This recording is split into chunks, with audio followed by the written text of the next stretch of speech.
My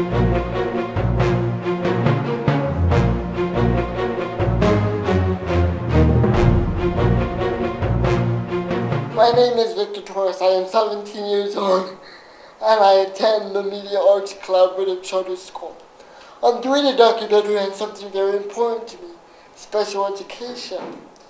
When I set my goal to work on this documentary, I wanted to interview parents, teachers, educational assistants, and special ed administrators to see what answers they have to my questions, and to compare the similarities and differences. So while you're watching this documentary, think about this question. Are we living up to the promise of America, that all men are created equal and deserve equal access to the pursuit of life, liberty, and the pursuit of happiness? The issues of special education are crucial to millions around the world, especially in the United States of America, where we believe that every child has a right to a good education and a calling to fulfill their potential and take their place in the workforce and participate in all aspects of life. I'd like to introduce my guest and thank you for participating in this documentary and for giving me good insight to these important issues.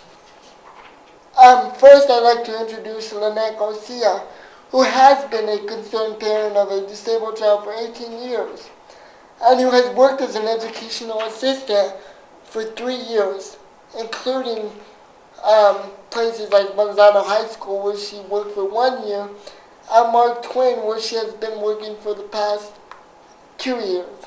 My second guest is Elizabeth Lopez, who teaches high school at Sandia High School and has been a teacher for 11 years in both C and D level special education.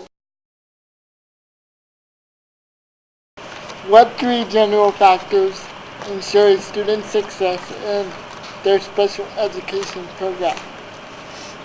I think that getting the process needs to be done in a timely manner to get these children placed where they can learn best is one of the things that I would really think is helpful in succeeding with them. Parent involvement, I think, is an absolute must. I have a special needs child and have been involved with him since he ever started school, and getting him through the ups and downs of, everybody's different, has special needs. You need to be involved. You need to know how to teach your child, and a lot of parents really don't know how to teach their child, and I think that's where teachers can come in and maybe have certain classes where we can work with the parents to work with the students. It makes your life a lot more easier. I think the district needs to stop trying to cut special needs and special education. They need to start helping. Everybody deserves to have an education and has a right to have an education regardless of your deficits, of your default, or however you want to call it, regardless of what your situation is. I don't think anyone should take that away from anybody. I think people who are in wheelchairs, they have the right to go in and out of a school and have the doors work. I think that should be a big thing around any school, is that the doors work. I mean, you're taking away their freedom. I can, I guess, express enough that I think more parent involvement and more help from the district with special needs and special education is needed very, very bad. I know that there are teachers that teach general ed, and they may have 4 or 5 students in there that are waiting to be processed, and it's hard for them to teach their general ed class because they're having to deal with the 4 or 5 in there that aren't a general ed. And it's not fair to the child, it's not fair to the other students, and it's definitely not fair to that teacher. I work in special education.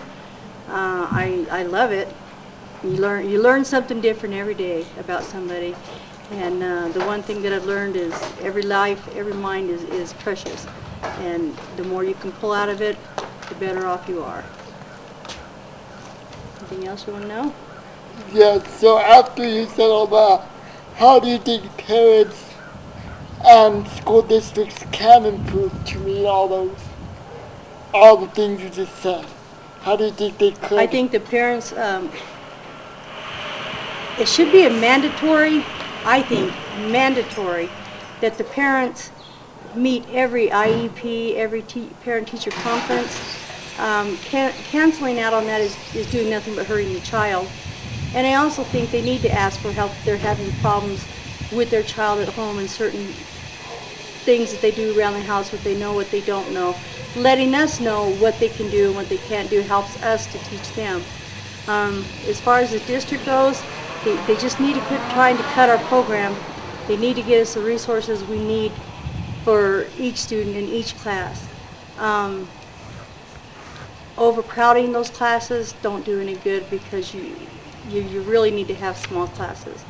The more attention that each child gets, the farther they come. I'm all for the school round, especially with special education, because that gives them less time to forget. And they can forget easily, but sometimes it comes back easily, and sometimes it doesn't. Depends on what that child's situation is. Those are my suggestions for the parents and the district. Okay, well, thank you for this interview.